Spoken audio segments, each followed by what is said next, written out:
Good evening and welcome once again to the news on Flip. I am Christian Chuku. Let's take a swipe at the top headlines at the moment. Stay away from federal government varsity crisis, Obi'S group tell Tinubu. Don't try banning Twitter again, ECOWAS court informs Buhari. Do not visit Southeast, IPOB warns British envoy. No more government jobs, Buhari tells Nigerian youth. In business, Nigeria, others on the brink due to inflation. That's from the IMF. Now to sports. Commonwealth Games 94 athletes to represent Nigeria. Now to the news in full. The Peter Obi Support Network on Thursday described the purported talks between the presidential candidate of the All Progressive Congress, Bola Tinubu, and the leadership of the Academic Staff Union of Universities towards ending the union's protracted strike as a campaign stunt. The POSN warned ASUU not to allow itself to be used as political mercenaries by the APC by refusing to attend any further meetings or allow the APC presidential candidate to broker any kind of truce between the union and the federal government. The organization advised Tinubu to schedule meetings with the President, Major General Muhammadu Buhari, to end the lecturers' strike and not with the ASUU. The Deputy Director of Communications of the POSN, Adigbite Adekunle, said this in a statement issued in Abuja. According to him, the purported talks with ASUU to end the strike is a campaign stunt by the scandal-prone APC candidate that is designed for failure, adding that Tinubu should be holding meetings with Buhari to end the lecturers' strike and not with the ASUU. The group said Nigerian universities have been on lockdown for more than 2 years since the beginning of the COVID-19 pandemic. Nigerians are afraid that their students will continue to stay at home due to the pandemic unless the ruling party is kicked out of government. With this development, the APC further establishes that it does not view anything as sacred in its quest to retain power, including the endangerment of the academic future of our youths and trammeling the professional potentials of our scholars.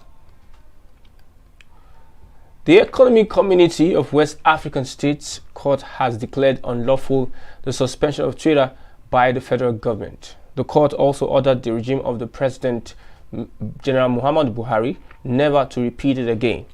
This followed a suit by Socio-Economic Rights and Accountability Project and 176 concerned Nigerians, according to SERAP's Deputy Director Kolawole Oluwadare. The Minister of Information and Culture, Lai Mohammed, announced the suspension of Twitter in Nigeria following the deletion of Buhari's tweet. The FG later threatened to arrest and prosecute anyone using Twitter in the country, while the National Broadcasting Commission asked all broadcast stations to suspend the patronage of Twitter. But in a judgment delivered on Thursday, the ECOWAS court declared that it has the jurisdiction to hear the case and that the case was therefore admissible. The court also held that the act of suspending the operation of Twitter is unlawful and inconsistent with the provisions of Article 9 of the African Charter on Human and People's Rights and Article 19 of the International Covenant on Civil and Political Rights, both of which Nigeria is a signatory.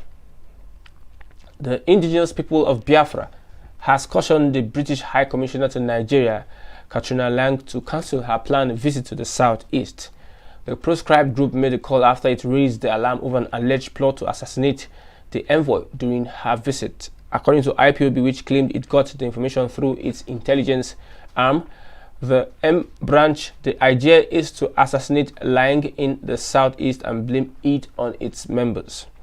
Revealing that the British envoy to Nigeria had deep hatred for the actualization of Biafra restoration, the group warned that the information became expedient to put the world in the know of the assassination plot, saying we respect the sanctity of life.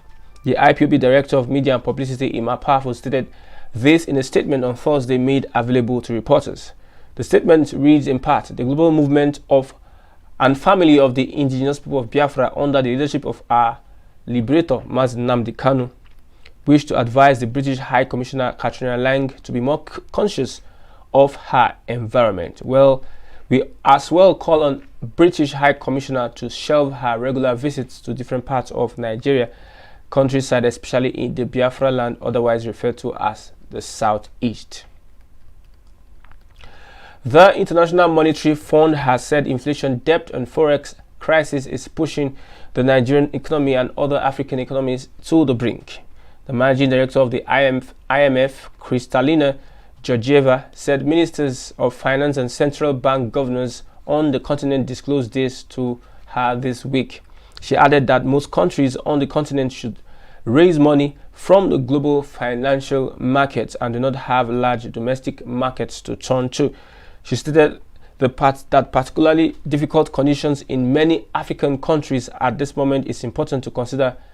In my meeting with ministers of finance and central bank governors from the continent this week, many highlighted how the effects of this entirely exogenous shock was pushing their economies to the brink. The effect of higher food prices is being felt acutely as food accounts for a higher share of income. Inflation, fiscal debt, and balance of payment pressures are all intensifying. Most are now completely shut out from global financial markets, and unlike other regions, don't have large domestic markets to turn to. Now to business. The President Muhammad Buhari on Wednesday urged youths to acquire knowledge, not towards getting government jobs, as there are no jobs in government anymore. He also urged youths to acquaint themselves with history to avoid making the same mistakes of the past. According to a statement signed on Wednesday by his senior special assistant on media and publicity, Garba Shehu, Buhari said this when he paid a Salah homage visit to the Emir of Daura, Farouk at his palace. The statement is titled, "Train, Educate Your Children on Right Values. The World is Changing." President Buhari tells Nigerians. He implored parents to inculcate right values in children, including deep fear of God, respect for constituted authorities, and living a purposeful life through continuous education. We should ensure that children get proper education. The knowledge they acquire should not be towards getting government jobs. We don't have jobs in government anymore. With technology, governments are becoming smaller, nimble, and efficient. Now to sports. A total of 94 athletes will represent Nigeria at the forthcoming Commonwealth Games in Birmingham, Sport Writers Report. This was revealed in a statement signed by the Director, Minister of Youth and Sports Development, Manga Mohammed, on Wednesday. The Federal Minister of Youth and Sports Development will present 94 athletes and 21 accompanying technical personnel and that have qualified through several qualifications competitions overseas to carry the banner of our nation to the games. The statement read, "The athletes will be accompanied by 21 technical personnel to the games, which hold from July 28th to August 8th, according to the statement made available to correspondents. Nigeria will be participating in 9 sports, namely athletics, wrestling, judo, para-athletics, boxing, table tennis, para-table tennis, para-powerlifting, and weightlifting, with athletics producing the largest contingent, 33, followed by wrestling, which was 11. With that, we've come to the end of the news on Flip. Remember to like, share, and subscribe to our channel. I'm Christian Chuku. Thanks for watching. Bye for now.